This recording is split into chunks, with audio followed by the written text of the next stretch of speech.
Department of Justice sinusuri na umano ang kasong grave threats at sedition versus BP Inday Sara. Wow! Sa gitna ng umiinit na usapin sa politika matapos ideklara ni Vice President Sara Duterte ang kanyang intensyong tumakbo sa pagkapangulo sa 2028, kinompirma ng Department of Justice na sinusuri na ang kasong inciting to sedition at grave threats na inihain laban sa kanya. Matagal na ito ngayon lang susuriin. Kung hindi pa nagdeklara pagkapangulo, wala na. Ay nako. Ayon sa tagapagsalita ng DOJ na si Attorney Polo Martinez, nasa masusing review na ang mga piskal ang resolusyon ng kaso. Nako, sigurado ito. Ito, opinion ko lang ha.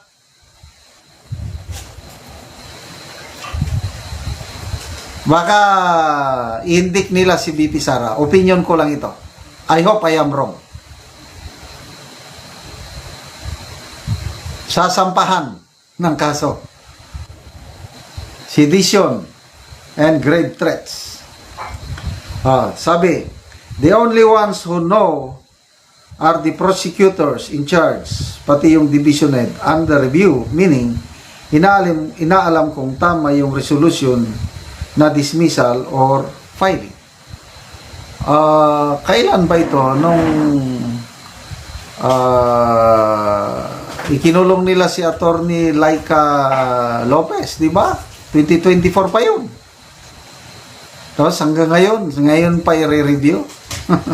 Ay nako. Matatanda ng inihain ng National Bureau of Investigation ang reklamo matapos ang umano'y mga pahayag ni BP Sara laban kina President Marcos, First Lady Lisa at House Speaker Martin Romualdez. Wow! Ayos! So, again, duda ko lang ito, opinion ko lang, I hope I am wrong. Baka tuluyan na nilang sampahan ng kaso si BP Sara.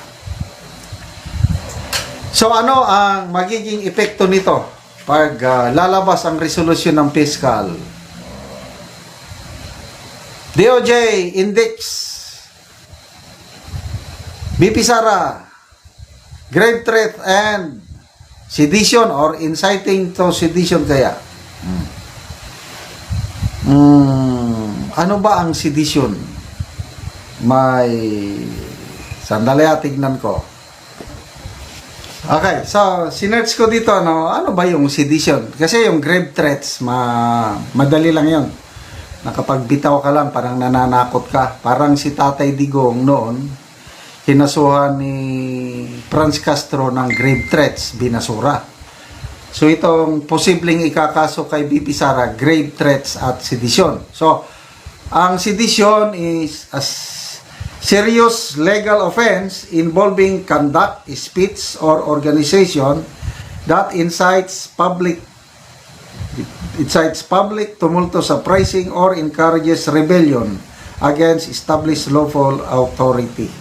So, ang key aspects of sedition is nagkaroon ng kaguluhan, public tumult, and then obstructing authority. It involves using force, intimidation, or illegal methods to prevent the government from exercising its duties. Incitement. It includes speaking or writing seditious comments. So, tinignan ko, is it bailable? Makakapagpiyansa ba? The answer is yes. So, no problem. Worst comes to worst. Again, duda ko lang, baka sasampahan na nila ng kasong grave threat at sedition si BP Sara. To me, no problem dahil pwedeng makapagpiyansa si BP Sara. Kung gagawin nila ito, sa tingin ko lang mas pabor kay BP Sara. Mas lalo siyang makakuha ng sympathy. Dahil ang magiging Alam nyo naman, ang kulturang Pinoy, kung sino yung underdog, sino yung inaapi, yung mga neutral lang na parang walang pakialam, ano ba yan? Nag-declare lang ng pagkakandidato, sinampahan na ng kaso, ikukulong na. Pabor ito kay BP Sara. Kaya, mga kapwa ko DDS, huwag na kayong magtaka.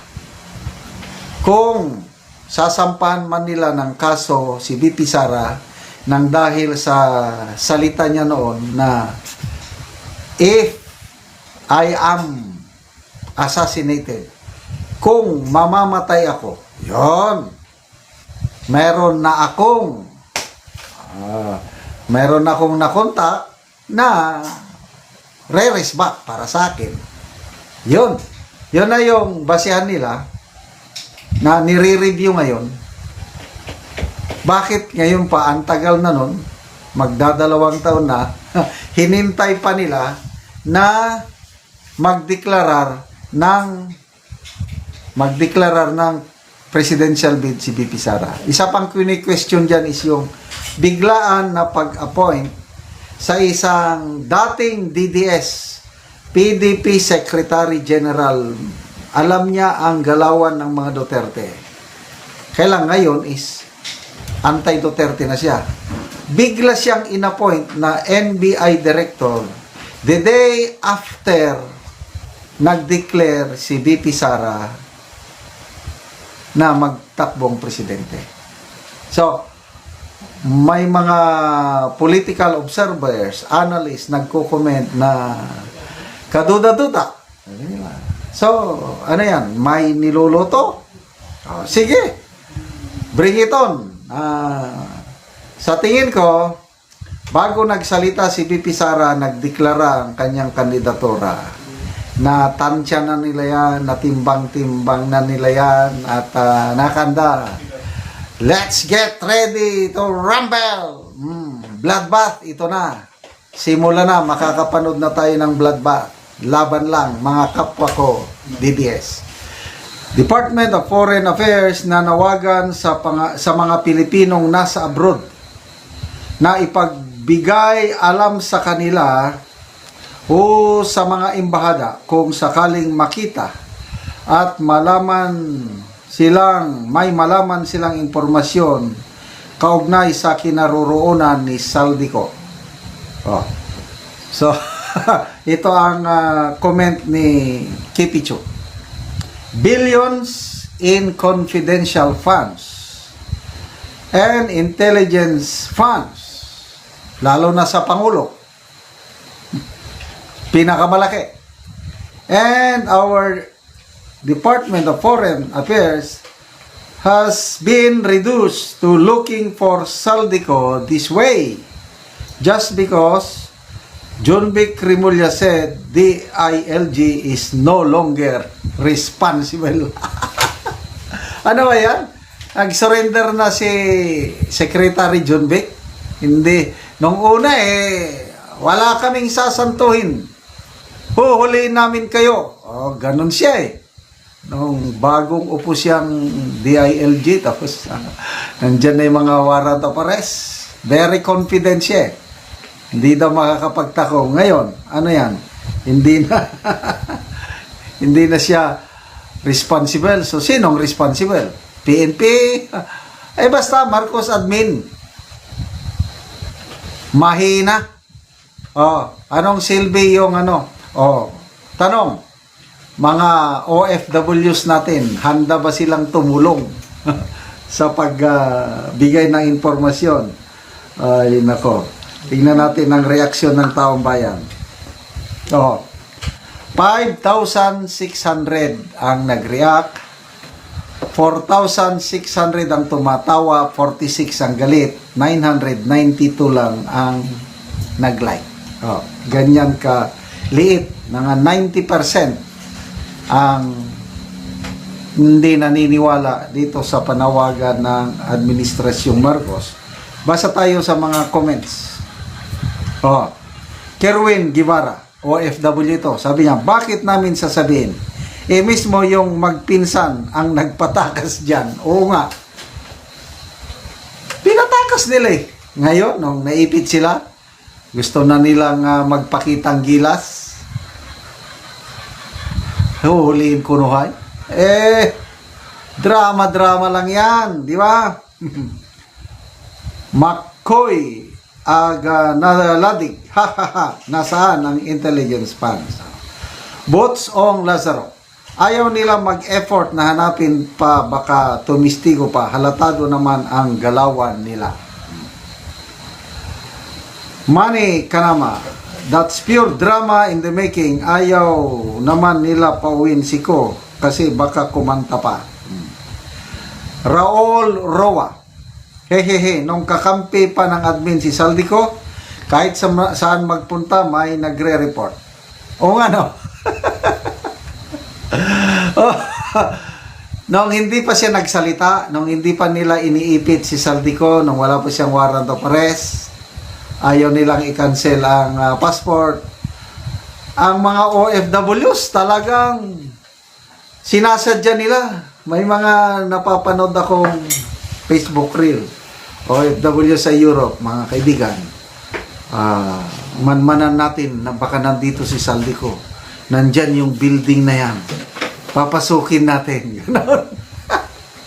Tapos mamaya may makasalubong Saldico na OFW. Videohan ka agad. Report ng report ang mga OFWs nung magkakakampi pa sila.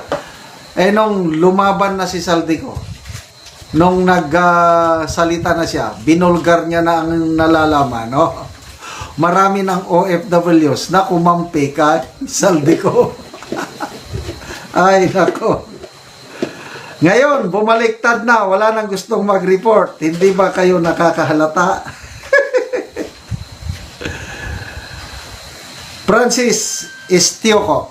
Hirap kay Saldico pero easy lang kay Alice Go. Ano yung sabi ta? Crowdsourcing. Ramir Pilapil. Si Tebes, sandali lang natukoy location. Baka may nakaharang na basura kaya di makita. G.A. Manhares. So, nasaan ang confidential funds at asan ang sinasabi nilang Interpol? Kung kuno, pag pangangailangan daw ng tulong ng Pilipinas. John Beck, wag na nating hanapin si Saldico kasi si Sara naman talaga magiging presidente. Hayaan na lang natin sila ang maghanap. At least, nasa atin ang intelligence fund at confidential funds. Basta magpapresko na lang ako parati na hinahanap natin si Saldi at Atong ang Losot. Vicencio Perez, mahirap maghanap kapag nakapikit. Lalo na di sila sigurado mapapabaliktad nila kwento ni Saldico. So, ibig sabihin, walang nakakaalam, pati si John B. Cremulya, yung sinasabi niyang nasa Spain, Portugal, alanganin pala yun. Kasi kung totoong nasa Portugal, edi yung DFA o embassy sa Portugal, nagsabi na, nandito. Puros, ano lang talaga itong kay John B. Cremulya. Puros pang papreskon lang. Di ba nakakuha si Saldico ng sworn affidavit niya sa saan ba yon? Austria o basta European country. Kaya nagtaka si John Vic, paano siya nakapunta doon? Talagang naiisahan kayo ni Saldico. So, good luck sa inyong paghahanap. Good luck sa inyong pagpapakulong. Ano ngayon? Tapos ng Valentine's, wala pa rin nakakulong. Anong next occasion? Ito. Bago mag-Holy Week, may makukulong na. Sige. Kailan bang Holy Week? April 2, 3, 4, and 5 yata. Sige. Sana may mapakulong na kayo bago mag-Holy Week. Good luck sa administrasyong ito.